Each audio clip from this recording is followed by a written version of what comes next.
Beatz Media presents the Scoop and Score Football Show.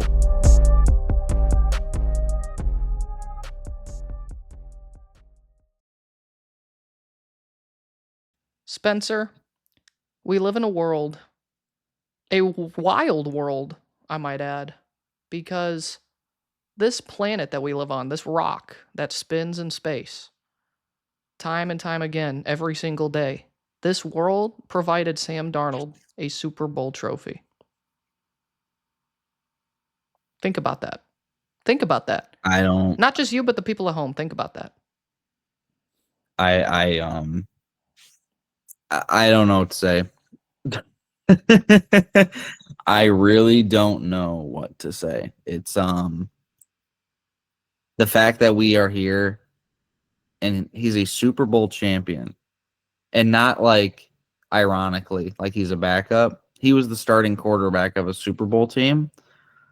You know what happened to the game I love, man? What happened to the game I love? He didn't even have a good Super Bowl. He just didn't turn the ball over. But at the end of the day, you can't take it away from him now. And he's a Super Bowl champion, first than Josh Allen from the draft class, first than Lamar Jackson. You can't take it away from him. And I can't believe we've gotten to this point. It's crazy. It's crazy. It's crazy. You know what's crazier, though, is the fact that people are watching this and haven't subscribed here to Ball N Beatz Media. Welcome in here to episode 22 of the Scoop and Score Football Show, brought to you by Ball N Beatz Media. You should subscribe to our channel. You should follow us on Instagram, on Twitter, on TikTok, all at Ball N Beatz Media. Come out with episodes every Friday at 6 p.m. Enjoy. I just cannot believe we live in a world where that is legitimately happening. Like, if this was an alternate reality, it would make a ton of sense. A man was seeing ghosts. A man was seeing ghosts for a long time. Well, he had mono. Mononucleosis. He had mono. That was the craziest graphic of all time. And they made sure to make it bigger than any graphic you've ever seen. Yep. He was out. Like, you barely saw out. You saw mono. It was just screaming mono. At you. Yep. Just mono. Man. And he's a Super Bowl winning quarterback for the Seattle Seahawks. You and I last week came out here and said, we're going with the Patriots. And the thing is, we were talking on that episode and we're like, yeah, it's Congrats over. To Seattle. And of course, that's what happened. It's exactly what happened. Drake May was awful. Will Campbell was one of the worst human beings I've ever seen in my life out on that football field. Their defense actually played pretty well, but it's the fact that their offense, couldn't even move the ball at all. I would make the argument. Run game was terrible, and Drake May his offensive line didn't help him at all. And that left side of the line was awful all night. And you're not going to do anything if your line's just giving up, right at the point of contact.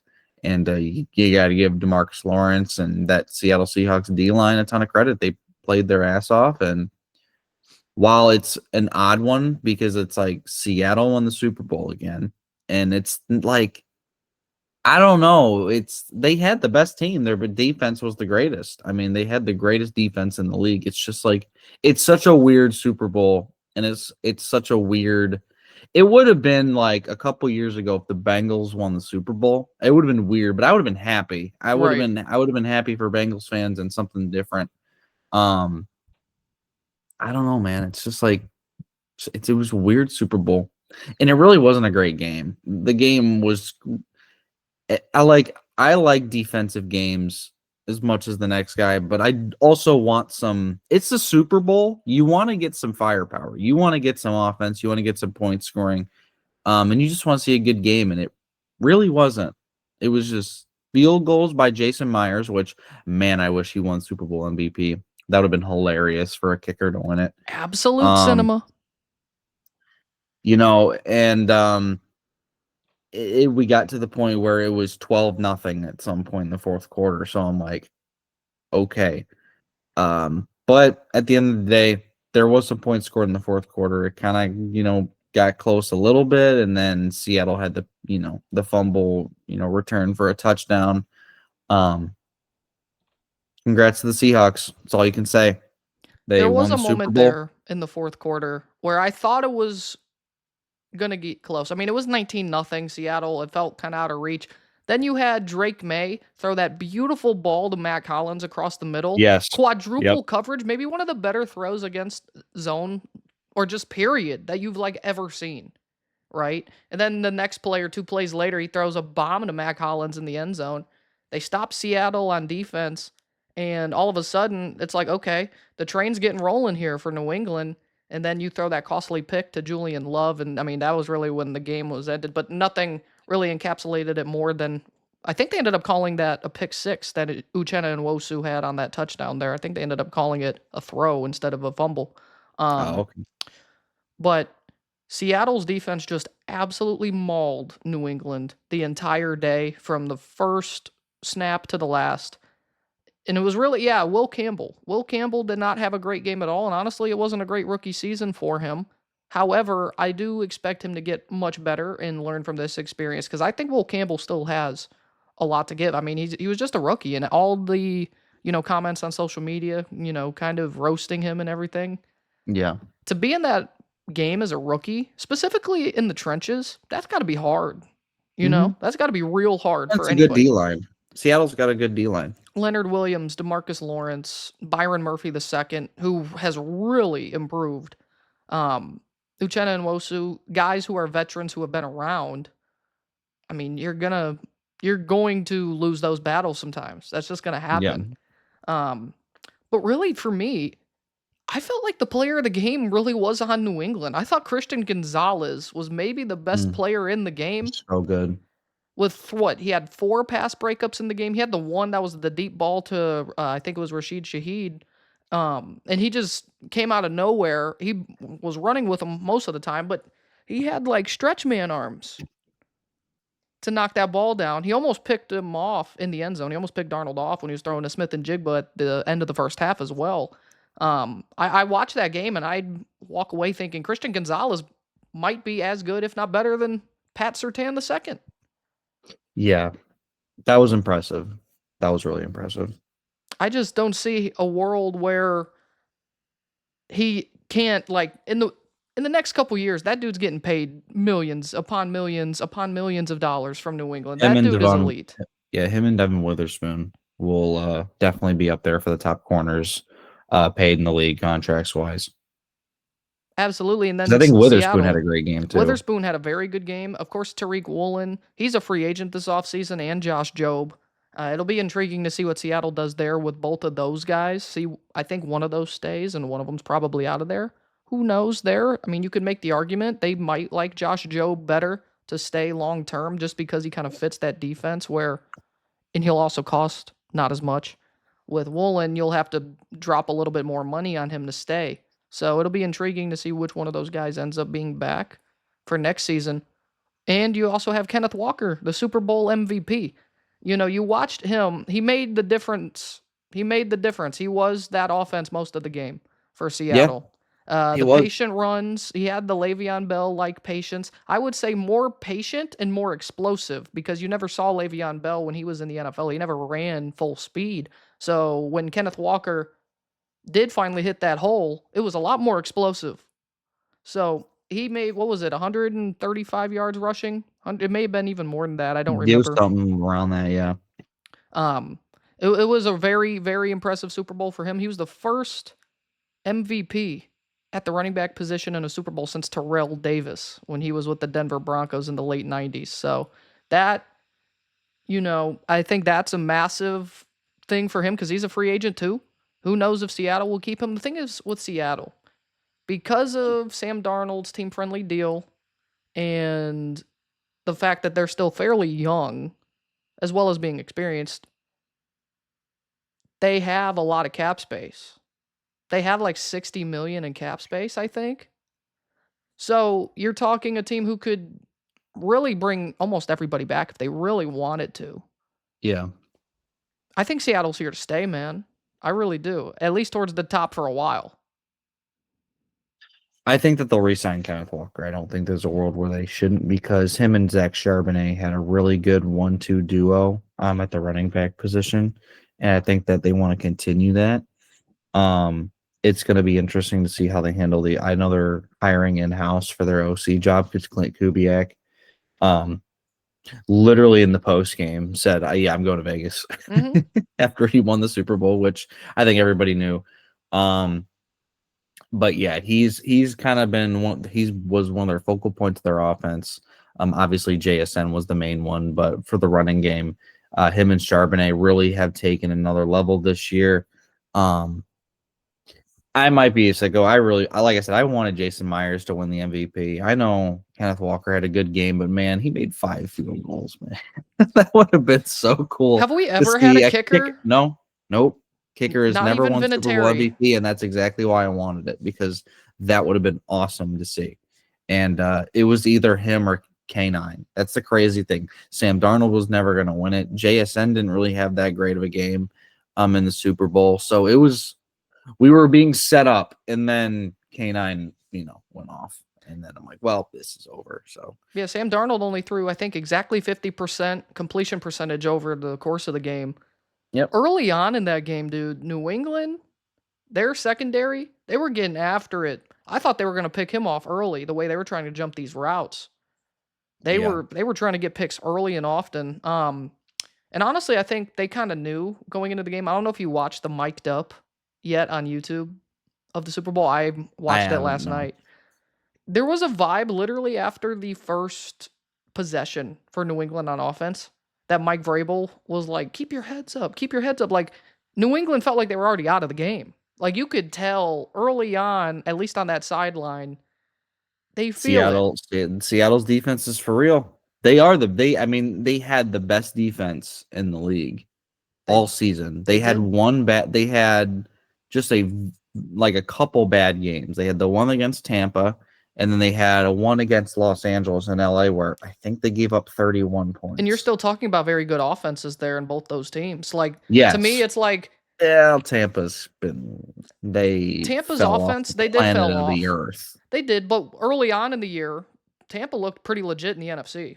Yeah. So it's not like Tampa. Baker was an MVP. It was an MVP favorite at one point. He was an MVP, in the conversation. And it was almost a foregone conclusion that Emeka Egbuka was going to be your offensive rookie of the year after the first 5 or 6 weeks. Yeah, that sucked. Then he didn't do anything the second half of the season at all. After his injury and everything. Congrats to Tetaroa McMillan, a guy that we were both wrong about. We were very wrong about Tetaroa McMillan. And Josh was happy. To be fair, I do think Matthew Golden next year takes a big step because they finally got him involved in that offense, because you're looking towards free agency now where Romeo Doubs is a free agent. I feel like he's probably going to get outbid by another team, and I don't see him returning to Green Bay. So I think Matthew Golden will take that next step next year and actually touch the ball more than, 4 times all season long. I think they're going to go and get a receiver. Green Bay is. They absolutely could. I don't know who you would get, but with the franchise tag going on, and obviously with George Pickens getting tagged by Dallas, I don't have the sheet of free agent wide receivers up right now. Alec Pierce is one to watch from the Colts. Michael Pittman is a potential cut candidate, I would say, as well. It just depends. That would be a good one. I like Pittman. If Michael Pittman does get cut, it would be because they're going to re-sign Alec Pierce in Indianapolis, and I think he's going to have a big role moving forward. He's the guy to circle because he's going to get a lot of money this offseason for sure. I don't have the free agents either. I know Rashid Shaheed would be up for it in Seattle, so I expect him to be a franchise tag guy possibly for the Seahawks, as well as some others. We did already talk. You said George Pickens. He is getting the franchise tag with Dallas, which I think I expected that to happen. I think most people expected that to happen, even though, of course, he was going to be the number 1 free agent if he entered free agency. Yeah. But I think this is Dallas. It's two things with Dallas. Either they are extending this guy this offseason, or he's being traded somewhere else. I don't see a world where they trade him. I think Dallas is going to pay him. Yeah, I think they want to keep him because they're obviously putting a big emphasis on their offense. With having George Pickens, with having CeeDee Lamb, Javonte Williams had a really good year for Dallas last year. Dak had a really good year for Dallas last year. Their offense, it's just their defense that needed some help. And I think that they'll focus on the defense come free agency and come the draft because they have 2 first-round picks. They have to, right? You just have to. I mean, their linebacking core is bad. Their edge rushing is non-existent for the most part. DeMarion Overshown can be. He was banged up this season, but you expect him to be a lot better when he's actively playing for Dallas. I mean, and their secondary is atrocious. They literally could hit all phases of that defense in free agency and the draft. To watch out as well, not for franchise tag, but just for free agency, Javonte Williams is a free agent this year too. So he could leave Dallas, and he had a great year at Dallas. So do they go running back? Do they worry about running back in free agency? Probably. They got to get something. They don't really have a lot of running back depth behind Javonte Williams. So they need to get another running back. Mm-hmm. Back to Seattle. I think there's 2 guys. I already said Rashid Shaheed. He could be a potential franchise tag guy. And they could also tag Tariq Woolen if they want to keep him. And if they keep him on the franchise tag, then I expect a guy like Josh Jobe to probably walk out the door. You got to tag Woolen because the corner franchise tag number is like almost $20.5 million. And that's probably around the range he would get paid anyway. So maybe they don't even use the tag on him. But it's a potential one to watch out for. I have 2 more guys who I think will legitimately get the franchise tag. One's in Philadelphia and Jalen Phillips. I think Jalen Phillips, you don't trade for a guy like Jalen Phillips if you don't expect him to be on your roster moving forward. And the franchise tag for edge rusher is around $26.5 million. I think that they're going to work on a contract extension with the kid. He absolutely balled out. He showed the talent that everyone thought he was coming out from Miami. And, you know, he's going to thrive in Philadelphia, dude. I like a lot of what I saw out of Jalen Phillips this year. Is Vic Fangio coming back? Yes, I believe so. Because I know that he said he was contemplating retirement. So as long as Fangio's there, yeah, 100%. I think Fangio is back. Obviously, Kevin Patullo is not. They have Sean Mannion now at offensive coordinator. So that offense, that's the real thing. I think everyone's circling A.J. Brown and watching A.J. Brown this offseason. Will he get traded? Will he not? That remains to be seen. But I will say he did compliment Sean Mannion. So maybe he is still in Philadelphia next year. Another guy to watch who I expect to get franchise tagged, Jacksonville running back Travis Etienne Jr. I 100% think he's going to get the franchise tag from Jacksonville. You could make the argument, oh, they have Bashul Tutin, brother. No. Travis Etienne had a career season this year, and they don't really have, I mean, yeah, they have maybe some depth, but those aren't going to be running back 1 for you. Travis Etienne is a free agent. He needs to get the franchise tag from Jacksonville. It would be about $13-14 million you're talking for the franchise tag for a running back. And you could extend him, obviously, under. I think the deadline this year is like July 15th for these guys who have franchise tags to get their extensions signed, or else they have to play on the tag. If you get Travis Etienne at $14 million, I think that's pretty good. Yeah, I mean, he had a solid year last year, kind of resurrected his career after a really bad 2024 season. It was bad. It was bad. It was really bad. I think he had like 1,100 rushing yards this year. 11, I think it was like, yeah, it was 1,100-1,200 range. But he looked something like that. But he had a solid year. Yeah, I would do what I could to get him back. I think he's a solid running back. I think after the franchise tag, I don't know if I would re-sign him after that. You know, it's kind of hard with running backs when they get older. Right. They start to lose their tread on their tire and stuff like that, and you can just draft another one and use them up. But I would definitely use a franchise tag on him this year, and then depending on how he does, you can re-sign him for a short-term contract, or you can just go draft a running back in the first or second round of the draft next year. Yeah, this running back class this year, I mean, besides Jeremiah Love, there is some others still around there. You have Love's going to be a Chief. He just screams he's going to go to Kansas City. Possibly. Yeah. I think if he's there at 9, they take him. I wouldn't be shocked if there's a team in front of him, directly in front of him, that I just love the fit. I would love him in New Orleans, even though, of course, they still have Alvin Kamara. But he's old. He's in his 30s now. They need another running back. And if you give Tyler Shuck another weapon, specifically in that backfield. Yeah, they could use more wide receiver depth possibly down there, but I think they could also really work on their defensive side of the ball if they don't go with a weapon. I think they go weapon personally, at least right now. Yeah. Well, we will see in the next couple weeks. We'll learn more, see what teams are kind of thinking, or really the rumor mill.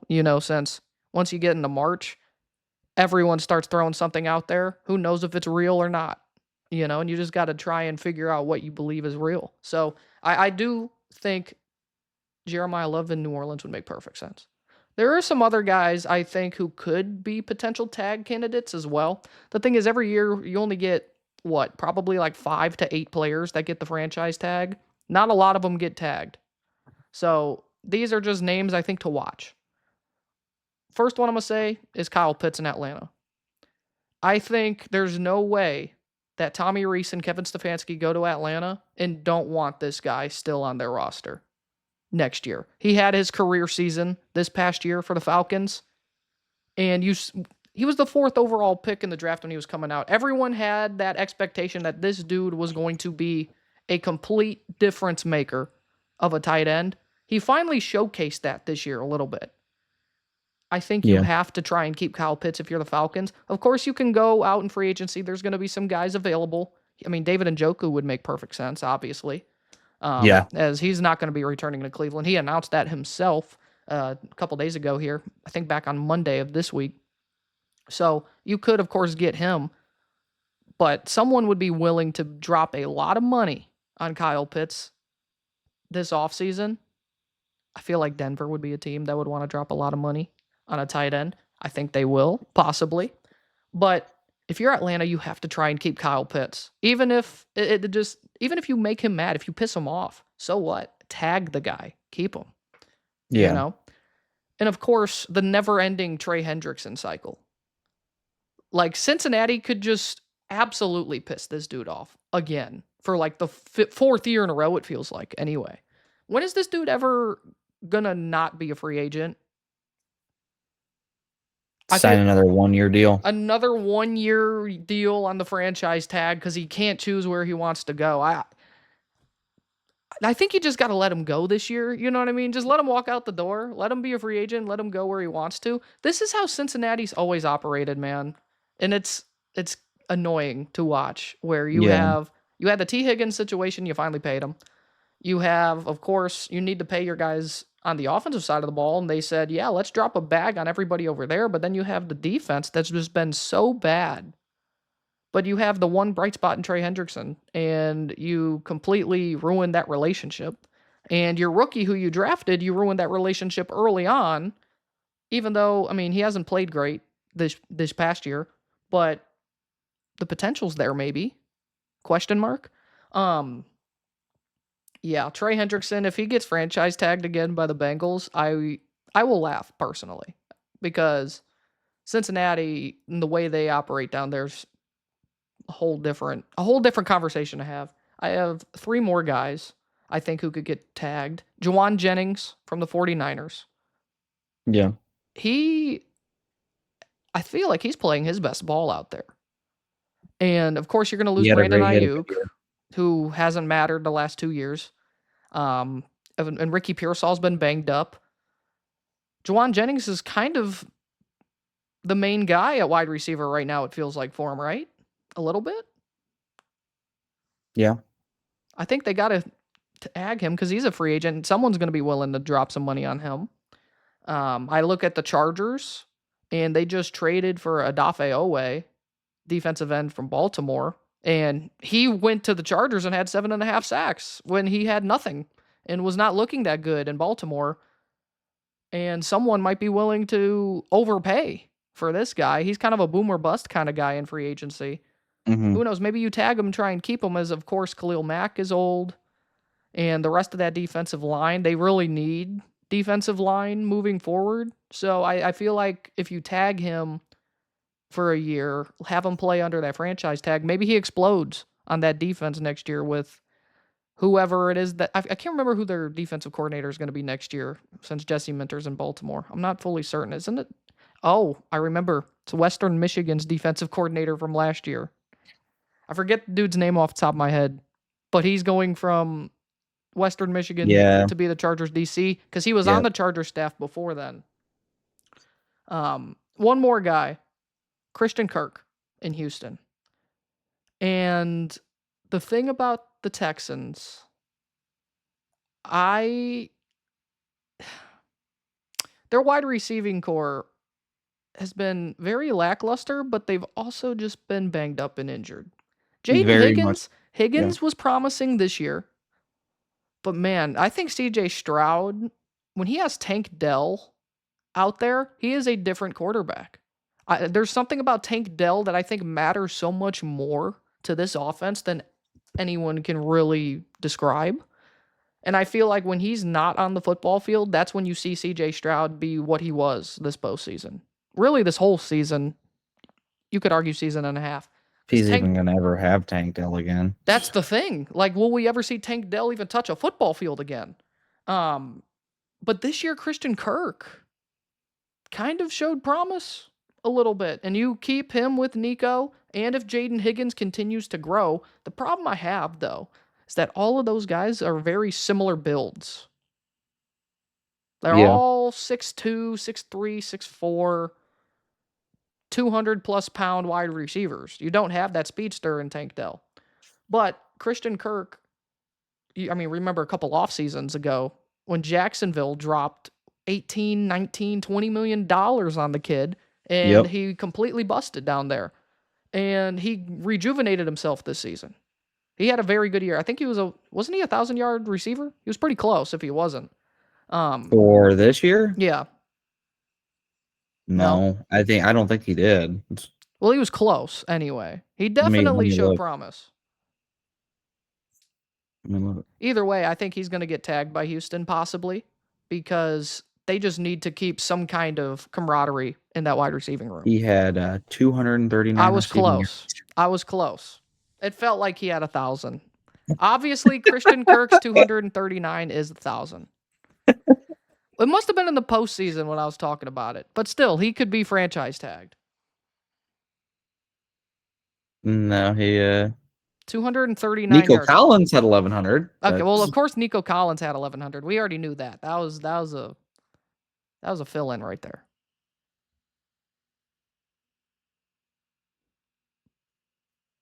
But, yeah. Christian Kirk. Stephen A. Smith, don't get him confused next time. So, we are Christian Kirk. We carry the flame. Absolutely. We got to pivot to college football, okay?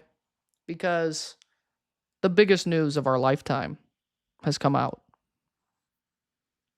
The North Dakota State Bison are joining the FBS. About damn time. They're going to the Mountain West damn time. Conference. Football only. So we're not going to see them in college basketball or anything else like that. But well, I'll tell you this. That's going to change. That's going to change in like 2027. I can guarantee. They're probably college football 27. A lot of people will be playing at the Fargo Dome as their first rebuild. Not a lot of people. Everybody. Yeah. Let's get it correct. Every single person who buys college football 27 will be rebuilding the North Dakota State Bison. They will be winning championship after championship after championship in all households across America and even other countries too. I can guarantee that. How about that?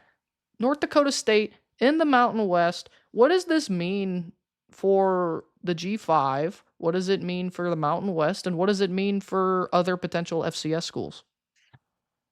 Well, I mean, was it UC Davis is getting a chance? UC Davis is with other sports, not football. They're coming to the Mountain West, but they will eventually. We know they'll eventually bring football. That's just a given. Yeah. No, I mean, if you're really good in the FCS and you have booster money and you have something that can, if you just win in the FCS, you're gonna get a shot at some point if you have continued success. It took North Dakota State a long time, but that was just because of their athletics department and how many sports they have. You need a certain amount of sports to make the move to the FBS, and they didn't have that. Other schools, you're going to look at because there's so much movement in their conferences that I wouldn't be surprised if in the near future, like Montana State, makes that jump. South Dakota State, teams like that. Yeah, no, there's going to be a lot of movement in the next couple years, and you're going to be seeing more FCS teams and more teams making jumps than you're used to. The Illinois State Redbirds scream a MAC school, right? They could replace the real Illinois, the real Northern Illinois school. That would be a good move. Illinois State to join the MAC. That would be a good move. I feel like we're not done seeing schools leave those other conferences to try and go to bigger ones, though. At the MAC level, at the Mountain West level, I feel like some other schools still intertwined in those conferences will probably try and move up, and you're going to see even more elevation from the FCS. So the FBS, I think, is just going to keep getting bigger here. I wouldn't be shocked if we get 10 years down the road and the FBS is like 150 plus teams. I think we're currently now at 137 with North Dakota State. I wouldn't be shocked if there's about a dozen to 15 of those FCS programs. One's not trying any harder than the Hornets of Sacramento State.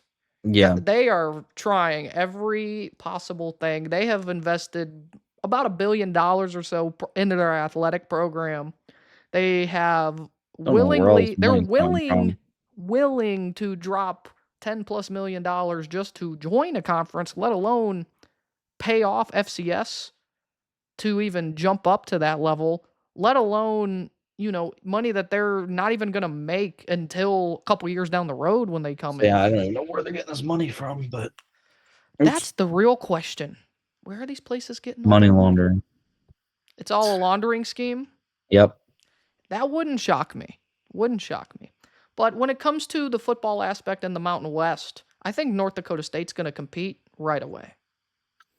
And I know that they are trying to fight for immediate eligibility to play in conference championship weekend in bowl games, college football playoff if they, were to be that good, be the best G5 team, of course. We are all here, including Spencer, for G5 inclusion in the playoff, obviously. So, of course, North Dakota State would rightfully deserve their spot in the playoff. Ain't that right, Spencer? No, I'm just kidding. We're teasing here. But they are trying to fight for that immediate eligibility. I think if they get cleared, which it sounds like there's a legit possibility that the NCAA is like, okay, we're here for it. I think North Dakota State competes right away in the Mountain West. I think they could be a top 3, top 4 team year one. Yeah. Oh, shoot. My mic keeps cutting in on it. I hear you. Yeah, no, I listen, I don't hate the group of 5, okay? I'm getting this rap of hating the group of 5. I actually love the group of 5. I know you do. I love the MAC. The MAC is my favorite conference. But I also love college football, and I just want the best games. That's all, man. And I really don't think putting a trash can in James Madison in the playoff is what we should do. But that's it. Hear me out. The Fargo Dome deserves to host a playoff game, okay? They really do. It will in college football 27. It will in college football 27. The Fargo Dome will be packed. I'm sorry, but we have to make it to the Fargo Dome in the next couple years. At least once, right? Love to. We have to make it to the Fargo Dome. People of Fargo, North Dakota, help us out there, all right? We'll talk to your athletic director and everything to get us up there. But seriously, I do expect them to be serious contenders in the Mountain West. I really do. Right away. They could. I mean, the Mountain West is one of those conferences that I really think has, I mean, it's like Boise State and then everyone else. But then again, Boise State last year, I mean, they got lucky to win their conference because of the weird system that they had with, like, they had 4 teams tied, and I wanted New Mexico to win it because of the Lobos, and it's just a cool story that they have going on there. But it ended up being UNLV and Boise, and of course Boise won it. So, but yeah, let's get North Dakota State versus New Mexico in the championship next year. Yeah, let's fix those tiebreakers too, Mountain West, please, because New Mexico deserved a legit chance last year. I think everyone kind of felt like they were the actual best team in the Mountain West. UNLV was also up there. I think you just gave it to Boise just because it's Boise. You know what I mean? It's Boise. So it's like they just have to be there. It's almost like a shoe-in. But North Dakota State, they might be the next Boise State. Who knows? Who knows? We will have to see. And speaking of college football, and it's never too early, ever too early to start making lists. Before we get into that, though, more water. Just quenched the thirst about 30 seconds ago, but I'm thirsty again. You should subscribe to the YouTube channel if you're watching us right now. If you're listening to us on Spotify, make sure you follow us on Spotify or Apple Podcasts or wherever you may get your podcasts at. You should follow us on our Instagram page, Twitter page, TikTok, all at Ball N Beatz Media. At Ball N Beatz with a Z Media. Follow us there. Please. Top 10 quarterbacks going into the 2026 college football season. Look, we have a lot of guys returning this year. A lot of guys with experience. You have a lot of movement, guys going different schools. Spencer, I want you to start with your top 10. Let's start at number 10. I gotta pull it. One sec. He's got to pull it up, and while he pulls it up, I will give my number 10. Number 10 for me, I'm going a little bold with this prediction here. It's a little bold, but I don't think it's that far out of, I don't think it's that far out the question. Transferring with his coach to a new school, I'm going Byron Brown at Auburn. Byron Brown in this offense with Alex Golish, he runs the ball an awful lot. He ran over 1,000 yards last year. He still is a great passer, over 66% completion percentage, 28 touchdowns last year. He still has a great arm, but he's so athletically gifted. And I know it's Auburn, whatnot. They don't have Cam Coleman anymore, a lot of turnover, but it's all the same guys, really, who are going to be playing for Auburn next year that were all at South Florida. So it's not like you are completely getting new guys in a new system that guys have to learn. Byron Brown knows the coaching staff. He knows this offense. I think Auburn is a team to watch. I didn't have them in our way too early rankings or anything like that yet, but I think Byron Brown in the SEC is going to thrive. And I'm putting Byron Brown at number 10. Okay. All right. I'll run through my top 10 then. At number 10, I have, we talked about transfer quarterbacks. I have a guy who transferred with his head coach. I have Drew Mestemaker. I've been high on Drew Mestemaker. I've liked him at North Texas for a long time. His whole year, we talked about North Texas making the college football playoff and how they had a really good year with Eric Morris. They're now at Okie State. They had one of the top transfer classes in the country this year, and they recruited decently well under Eric Morris. So I think Okie State will be decent this year. I don't know. I think that they'll be, like I said, a top 20 team. I don't know if they'll make the playoffs. But I do think that they're going to have a shot to do some damage. Yeah, for sure. At number 9, I have Devon Dampier, the Utah quarterback, former transfer of New Mexico. This dude is nasty in college football 25 and at New Mexico. They nerfed him a little bit in 26 for some reason, and even though he had a bit higher rating, in my opinion, I think he was better at New Mexico. But Utah obviously losing their head coach to Michigan. But I do think Dampier Utah just seems like a team that doesn't go away. The Big 12 is going to be good this year.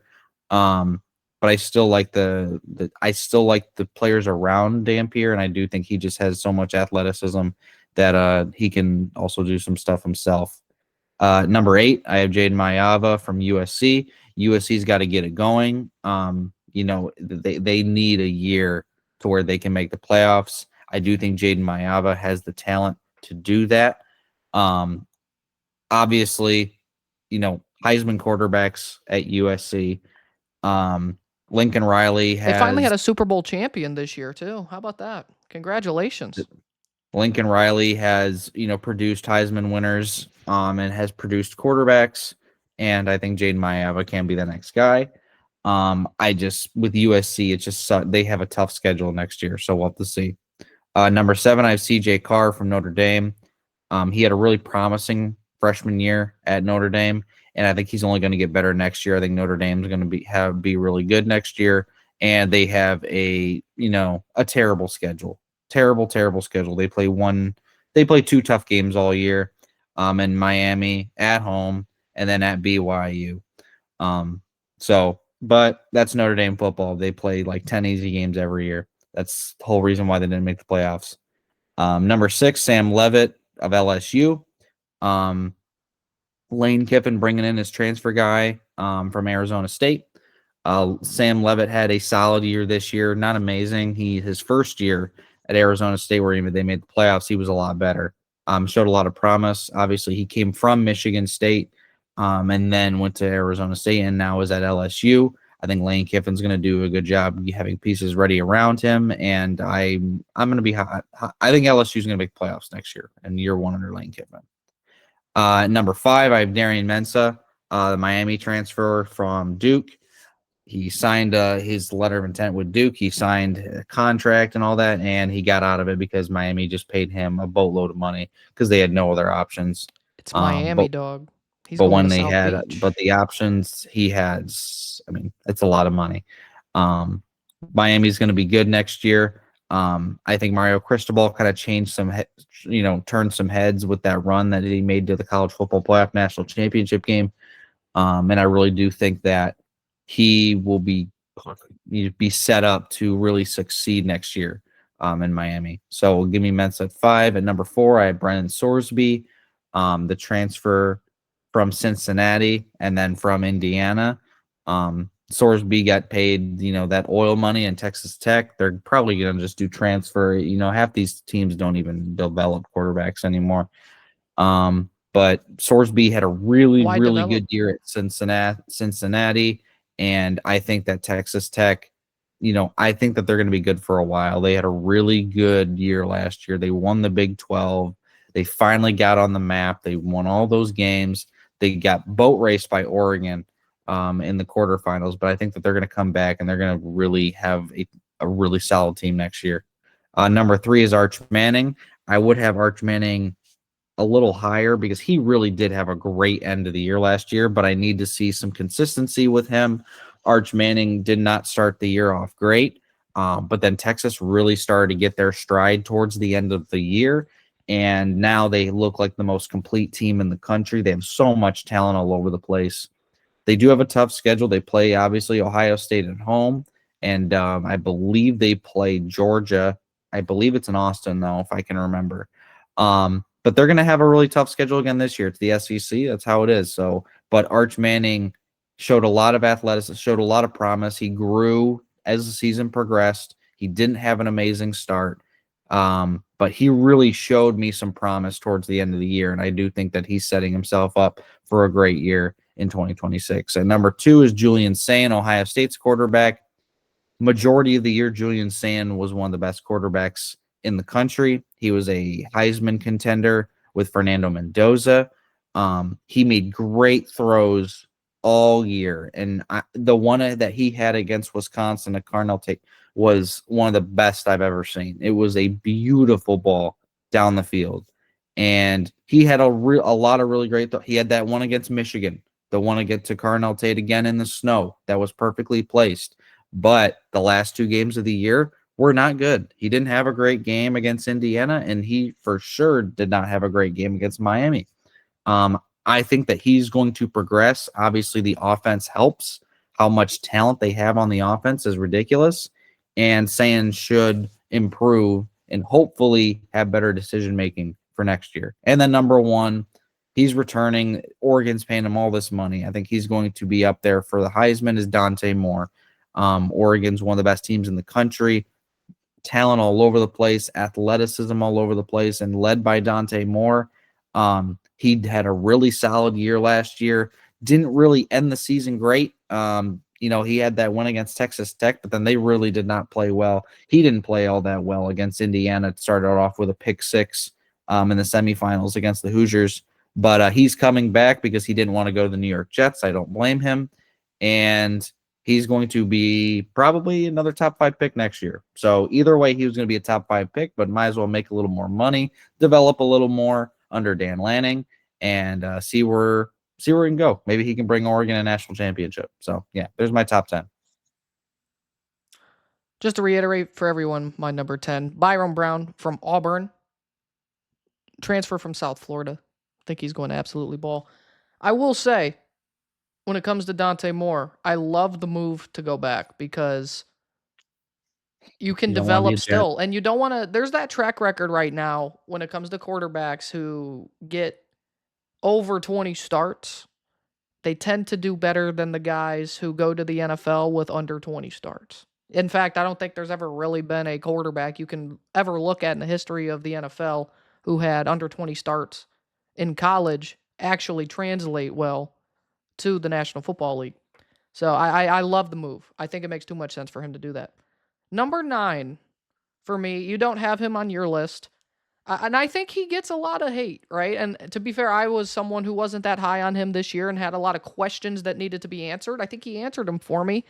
And I think he's still a very, very good quarterback. I have Gunnar Stockton at number 9. He threw almost 70% completion percentage this year at Georgia, 24 touchdowns, only 5 interceptions. And of course, I mean, you do lose Zachariah Branch, but you still have other weapons down there this next year. And more guys are going to get used to playing for him. I still think he's got a lot to give for Georgia. I really do. I think he's a better quarterback than Carson Beck. I think he is. I think he has a lot more in his game. So I like Gunnar Stockton going into the season next year at number 9. Number 8, I'm more cautious on Sam Leavitt than you are. I'll put him at 8. He deserves to be in the top 10. But I'm a little more cautious on him simply because of his injury past with Arizona State last year. He didn't play an awful lot. But obviously in 2024, we saw how good he really was when he had Cam Scatterbo in the running back room with him. And, of course, Jordan Tyson healthy that year. So I think Sam Leavitt still has a lot to give. Of course, I mean, it's Lane Kiffin. I don't expect a quarterback under Lane Kiffin to not put up good numbers. I just want to pause a little bit, kind of wait and see kind of thing when it comes to LSU, because they have a lot of just turnover period across that entire roster. It does look good. Their transfer portal class, of course, was, I believe, second or first in the country. It might have been even the top team in the country in the transfer portal. I just want to pause it just a little bit. So we'll put him at 8 for now. Number 7, I have Jaden Mayava as well from USC. You had him at 8. I think he is a sleeper. A real sleeper to be potentially the number 1 or number 2 quarterback in the class next year when it comes to the NFL draft. I love his game. He really is Caleb Williams light a little bit. The one question I have about USC is, of course, they're losing Jacoby Lane and Mekhi Lemon, both to the NFL. Everywhere else across that roster, they've got the defense next year on paper, I think, to really compete. They have the number 1 recruiting class in the country coming in as well. USC hasn't recruited at that level in a long time. It feels like this year should be that start for that climb for USC again. They have to make the playoff this year. If they're going to, it's going to be with a guy like Jaden Mayava at quarterback. I'm bought in on Jaden Mayava. I like the kid a lot. I really do. Number 6, your favorite quarterback, some would say. He is a transfer now. He's transferred from TCU to Indiana. Josh Hoover. Granted, he was good at TCU. He did have a bit of an interception bug a little bit this season. He had 13 interceptions. He still threw 29 passes. He's not really known for anything in the run game. He's going to be a pass-first quarterback. I expect him to try and probably utilize his legs a little bit more at Indiana. But he is very similar to that RPO system. And is this a little bit incentivizing the fact that I just watched Fernando Mendoza win a Heisman Trophy with Curt Cignetti and maybe elevating him a little bit up there? I would say it is a little bit. But how can you not? How can you not at least push him up there a little bit, you know? Because he's a furry. Furries ain't making the top 10. That don't mean nothing. Watch him ball, Yeah, man. That dude can sling the rock. I was high on Josh Hoover last year. He was one of my guys. And I still believe in the Josh Hoover hype. I'm rolling with him. Nah. I'm rolling with them. At number 5, in my top 5, I'm starting it off with Arch Manning. Now, it's funny because I've seen a lot of guys either completely out on Arch Manning or they're still rolling the dice with him and being like the top guy. And I think you and I are both more similar where we like what we saw at the end of the season and we do Need to see believe more. it's there. It just needs to see it come to fruition this year because that start, I mean, against Ohio State, it was not pretty. It was not pretty. And really the first half of the season, it was not pretty. That dude could not throw like a 5-yard out route. It was hitting the dirt every time. But then he would have the occasional deep ball where it was one of the prettier throws you've ever seen. And you're like, why can't you do this consistently? Yeah. And then you really saw his legs get utilized. It kind of made him feel more comfortable. And you saw the second half of the year. He looked like the Arch Manning people were hoping for. And specifically in that Citrus Bowl against Michigan. That may have been his best game of his college career so far.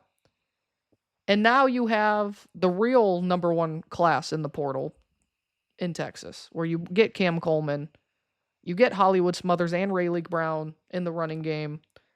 You add more pieces on that defense that's already pretty loaded and can already recruit at a high level.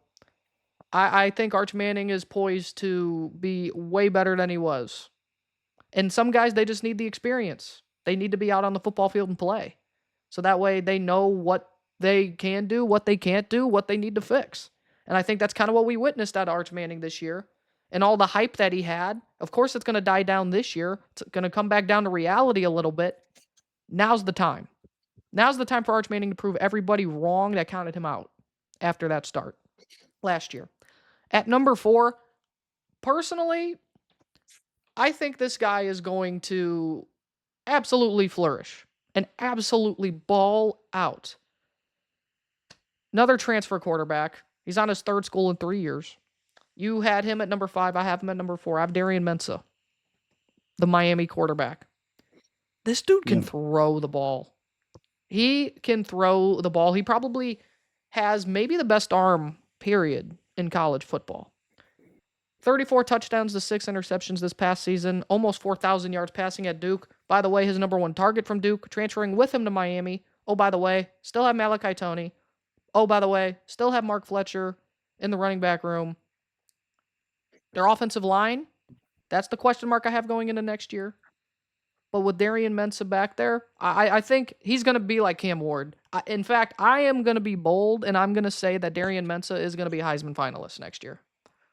I believe that Darian Mensah is going to be that good and is going to absolutely take over Hard Rock Stadium. The Hurricanes are going to sell out fans next year, possibly.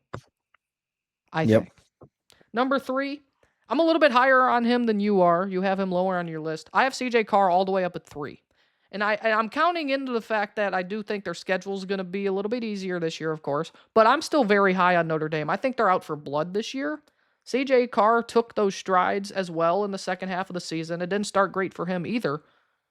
Still threw the ball over 66% completion percentage. Still had 24 touchdowns to 6 interception ratio. Didn't really run the ball an awful lot. He's more of a true passer, but he's going to be returning a lot of his weapons offensively. He's adding more in the transfer portal. I think CJ Carr is going to take a massive step forward next year. I think Notre Dame, period, is just an absolute force to be reckoned with. Yeah. And I feel bad for everyone on their schedule, the fact that they have to play of course, like you said, Miami and BYU. Other than that, I'm sorry. I'm sorry to you. Number 2, you and I agree. Julian Sayin at number 2. The thing with Julian Sayin that gives me a little bit of pause is I need to see him do better against the best. And you didn't see him necessarily take that jump against the best. Nope. You did see a guy who was in his first year starting against the best. I think next year he needs to take that jump. I also need to see him utilize his legs a little bit more, maybe. Just maybe. I think Ohio State's always been their best when you have a quarterback who's able to move. He cannot be a statue. And the issues with the offensive line got exploited against the best, And when you're a statue quarterback, they're going to hit you. Yep. And they're going to rattle you. And, I mean, of course, the first 9-10 weeks, really even just playing regular season, saw it a little bit against Michigan here and there. Obviously, the early turnovers in games against the best also didn't help him out. But you saw how good he is when he throws the ball. Now, the real argument, too, with Julian saying, I think some folks would say, is what he has around him. With Jeremiah Smith, of course, you don't have Colonel Tate next year, but you will have Brandon Innes still back. You have other guys coming in the transfer portal, too. And, of course, you still have Bo Jackson back at running back. So, some make the argument, is he really all that good? You got to get him the ball somehow. I think Julian Saint's going to take that next step. I just need to see the legs more. I need to see him be willing to take off and just move around the pocket better. Yeah. Other than that, I like him a lot. And number one, you and I agree with the top two. It's Dante Moore. It has to be Dante Moore. Returning back to Oregon, easily could have been the second overall pick in this year's draft class, and he chose to stay at Oregon and get another year of development. Had almost 72% completion percentage last year, 30 touchdown passes to 10 picks, can run the ball, had a couple rushing touchdowns this year, almost 200 yards rushing in 2025. The question I have about Dante Moore is his mechanics. It's very Justin Fields-like, I would say, where it looks like it takes a while to throw the ball. Yeah. If he can refine his mechanics a little bit more, get a quicker release, I think Dante Moore is the clear-cut number one quarterback just for the draft class as well. But he should be the clear-cut number one anyway, based off this Oregon roster. I mean, when we did our way too early preseason rankings, I have Oregon at number one for a reason, and that's because this roster, there's no real turnover. With the exception of maybe Emmanuel Pregnon, their guard, and Jordan Davison at running back. Other than that, it's actually Noah Whittington. Jordan Davison is back. Other than that, Oregon is an absolute unit for next year. And now, see, you just have the Dan Lanning track record of he will play in the national championship next season and then get blown out and then win a national championship the following year when Dante Moore is gone and it's Dylan Raiola at quarterback. But Dante Moore has all the tools. Yes. He's got to be the number one quarterback heading into next year. 100%. That's going to wrap up this episode here of the Scoop and Score Football Show, episode 22. Make sure you guys subscribe to the channel before we go. Do it right now. I'm watching you. Did you do it yet? Good. Okay. Follow us on Instagram. Follow us on TikTok. Follow us on Twitter at Ball N Beatz Media. Follow us as well. Please go follow Spencer on his Instagram. Do it. Sure. Do it. Add him. Add him on Instagram. Add me on Instagram. Add me on Twitter. Do whatever you want. Shout out to Dyllie, editor. Go follow him as well. Everybody, we will be back next week with another episode. We'll see y'all. Peace out. Peace.